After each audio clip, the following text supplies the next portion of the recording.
Olá pessoal, bem-vindos a mais uma videoaula. Nessa videoaula nós falaremos sobre a relação entre os sofistas e Sócrates.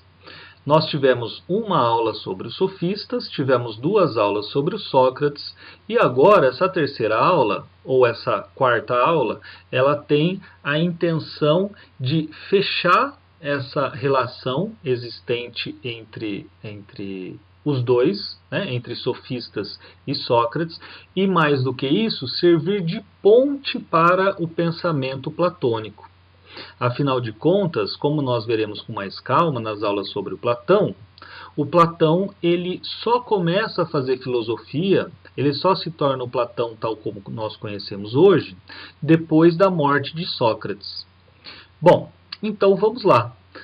Para que a gente consiga fazer essa ponte, né, construir essa ponte bem feita, nós precisamos relembrar algumas coisinhas sobre os sofistas. Então, quem eram os sofistas? Sofistas eram aquelas pessoas, aqueles professores, que tinham como arte, ou seja, que dominavam, que tinham conhecimento sobre a retórica.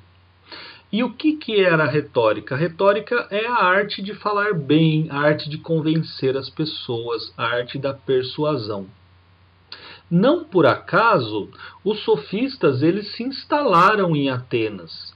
Por quê? Porque Atenas, da sua época, da época deles, estava vivendo sobre a democracia, né? Sobre o regime democrático.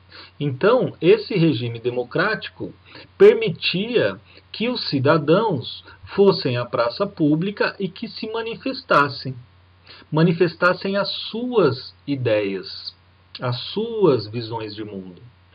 E a importância dos sofistas para essas pessoas é que, com a ajuda deles, os cidadãos eles podiam expressar a sua visão de mundo, mas encoberta com uma pretensa universalidade. Em outras palavras, é o que muito acontece hoje.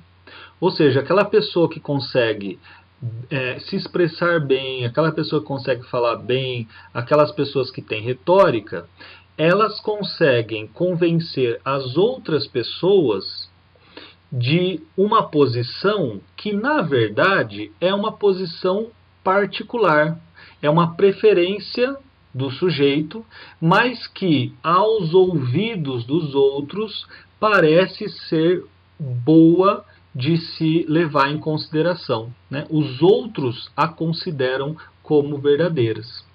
Então, até hoje, a retórica, que alguns vão chamar de demagogia, né, de charlatanismo, enfim. Mas até hoje a retórica ela tem o seu peso. Para a época, era um peso absurdo. Afinal, aquelas pessoas que conseguiam expressar bem o seu ponto de vista, ou seja, né, o que significa expressar bem? Mascarar uma opinião com nome, né, travestir uma opinião com nome de verdade absoluta, essas pessoas elas angariavam para si diversos benefícios sociais. E o Sócrates, por outro lado, era uma pessoa, era um sujeito que denunciava essa prática. E mais do que isso, o Sócrates ele acreditava na existência de uma verdade independente das opiniões. Enquanto que os sofistas, se vocês lembrarem daquela famosa frase do Protágoras, enquanto que para os sofistas tudo era antropocêntrico, né? Tudo estava resumido, tudo desembocava no homem. O homem é a medida de todas as coisas, daquelas coisas que são e daquelas coisas que não são. Então os sofistas estavam pouquíssimos preocupados com qualquer tipo de questões relacionadas à verdade absoluta, transcendente. Nada a ver, né? Os sofistas, eles estavam preocupados em ganhar dinheiro e, para isso, eles ensinavam as pessoas a convencerem outras pessoas.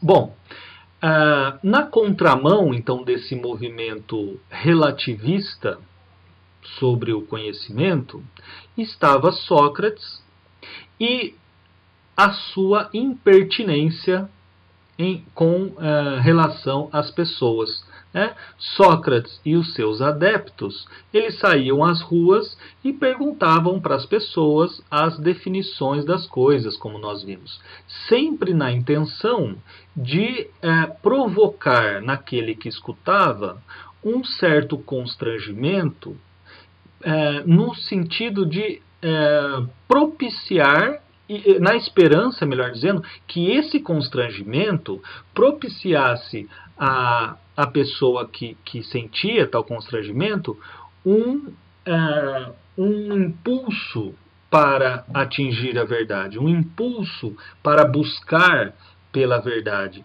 um impulso para solucionar ou para sanar essa ignorância que estava constatada, que Sócrates ajudava a constatar, para que as pessoas, na verdade, constatassem essa sua ignorância. Bom, esse pensamento do Sócrates, esse pensamento de levar as pessoas à autorreflexão e à constatação da sua ignorância, ela teve muitos adeptos, muitas maneiras de dizer, mas teve muitos jovens, principalmente, né, jovens que aceitavam essa maneira de ver o mundo.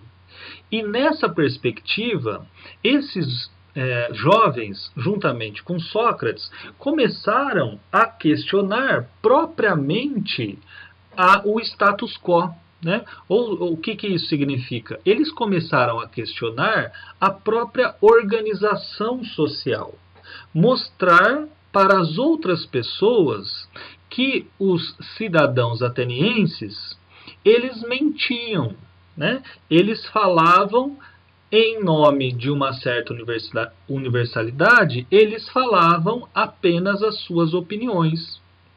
E que as pessoas, se não tomassem cuidado, elas seriam ludibriadas por essas palavras, elas seriam ludibriadas, enganadas por esses discursos e iam acabar aceitando, por exemplo, uma mudança de leis que, na verdade, não trariam benefício à sociedade, à população, mas que elas, encantadas pelo discurso, acreditavam que trariam felicidade.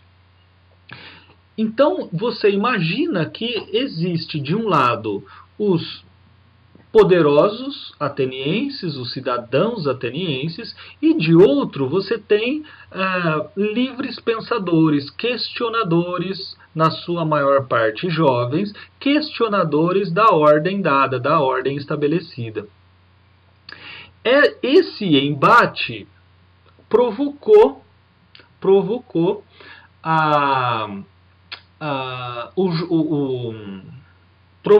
a levada de Sócrates ao tribunal.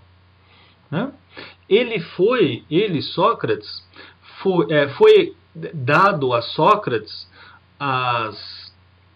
ele foi acusado pelos sofistas, pelos cidadãos atenienses, ou seja, pela democracia ateniense.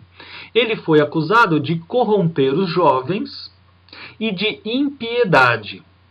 Esses eu coloquei lá, os motivos oficiais, os motivos que oficialmente levaram Sócrates ao julgamento. E por que eu estou dizendo motivos oficiais? Porque o Platão, ele afirmará que o motivo é outro. Né? Aliás, e que o motivo é um só. Sócrates ajudava as pessoas a procurar a verdade, a querer, né, procurar a verdade, caminhar em direção à verdade. Por isso que eu coloquei aqui esses motivos oficiais. Então, aquilo que vamos colocar assim, estava na súmula, lá nos autos do julgamento, são esses dois motivos. Sócrates corrompia jovens e Sócrates era impiedoso. A corrupção de jovens significa isso tudo que nós falamos. O Sócrates, ele, de acordo, né, com a democracia ateniense, colocava minhocas na cabeça dos jovens. Coitado dos jovens, né? Até parece que vocês não têm capacidade para discernimento, né? Até parece que vocês não conseguem pensar por si próprios. E na verdade, os sofistas eles diziam isso. Olha, este velho, este mendigo, este inoportuno, né, sujeito fica aqui colocando minhoca na cabeça desses caras, né, desses jovens, fica questionando, fica fazendo esses caras se perguntarem o porquê das coisas, sendo que eles são tão volúveis, né, sendo que eles são tão fáceis de levarem, que acabam acreditando naquilo que o Sócrates diz. Dá para ver já que é uma puta de uma sacanagem. Tudo bem. E o segundo motivo, tudo bem não, tudo mal, mas enfim. E o segundo motivo é a questão da impiedade. Sócrates, ele não prestava cultos, ele era ímpio, ou seja, ele não prestava cultos aos deuses fundadores da cidade. Atena e Apolo eram os deuses que representavam Atenas e, de fato, Sócrates ele não fazia questão de louvar, de adorar, de fazer rituais em relação a esses deuses. Bom, o fato é que, levado a julgamento, houve a possibilidade de Sócrates então, levado a julgamento e condenado, condenado culpado por esses motivos, foi dado a Sócrates a possibilidade de uma fiança. Uma fiança que, né, de um preço exorbitante, Sócrates e os amigos de Sócrates juntos não tinham condições de pagar por essa fiança, então restou ao Sócrates tomar a cicuta, né, que era o veneno da época e que provocava a morte. Bom, Sócrates então é levado para a cela, condenado a tomar cicuta, ele é levado à cela e chega à noite, chega num período à noite, depois da sua condenação evidente, chegam lá alguns guardas, algumas pessoas que tinham votado pela condenação de Sócrates e Platão. Eles chegam na cela de Sócrates, abrem essa cela e dizem: Sócrates, vá embora. Né? Vá embora. Nós não queremos isso, claro, os cidadãos, né, falando: Sócrates, vá embora. Nós não queremos que você morra. Nós só queremos que você não fique aqui. Evidente. Por quê? Porque se você ficar aqui, nós, mais cedo ou mais tarde, perderemos a boquinha. Né? A gente vai perder o poder, a gente vai perder o comando, nós vamos perder as relações já estabelecidas. Por quê? Porque você está estremecendo essas relações tradicionais. Você está fazendo com que a juventude critique a realidade tal como ela se mostra. E nós não queremos isso. Né? Acho que está claro isso. A gente não precisa ficar desenvolvendo muito, né? Repetindo com outras palavras essa ideia. Porque, de fato, era esse o problema de Sócrates. Se, de fato, o pensamento filosófico fosse levado adiante por Sócrates e pelas pessoas de uma maneira geral, evidente que a democracia ateniense não teria fôlego. Né? Mais do que isso, não só a democracia, mas que as relações tradicionais não teriam mais fôlego. É mais ou menos, né, mal comparando, mas é mais ou menos o que aconteceu com a Revolução Francesa. Aquela quebra é, fundamental de perspectiva de mundo, né? Uma quebra fundamental em relação à perspectiva de mundo. É isso que aconteceu. Bom, o fato é que o Sócrates falou de jeito nenhum, eu sou um cidadão ateniense. E como tal, e de fato ele era, né? Ele tinha lá as características que o davam como cidadão ateniense. E ele falou, não, eu não posso, porque como cidadão ateniense, eu tenho que ser justo com a minha cidade. Eu tenho, portanto, que cumprir as leis da minha cidade. Embora eu não acredite que essas leis sejam justas. Porém, é melhor sofrer a injustiça do que cometer a injustiça. Então eu prefiro sofrer a injustiça do que agir de maneira injusta. De maneira injusta. E aí o fato é que os cidadãos eles ficam embasbacados, eles não ficam, eles ficam surpresos com a decisão, acham lindo, maravilhoso o discurso socrático. Platão começa a chorar e o fato é que de manhãzinha Sócrates vai lá, toma o veneno e morre. Bom, isso era o que essa era a ponte que nós tínhamos que construir para o pensamento do Platão. Ou seja, a partir dessa circunstância, a partir desse acontecimento, o Platão dirá que a morte do Sócrates foi injusta. Que a morte de Sócrates foi injusta. Porque o Platão era um dos jovens, né? Era um dos jovens corrompidos por Sócrates. Então, é a partir dessa convicção, é a partir dessa fé, né? dessa crença de que a morte de Sócrates foi injusta, que o Platão começa a fazer filosofia. Tudo bem, gente? Então, nas próximas aulas, nas aulas que falaremos sobre o Platão, começaremos exatamente sobre esse ponto. Ou seja, a morte de Sócrates foi uma injustiça.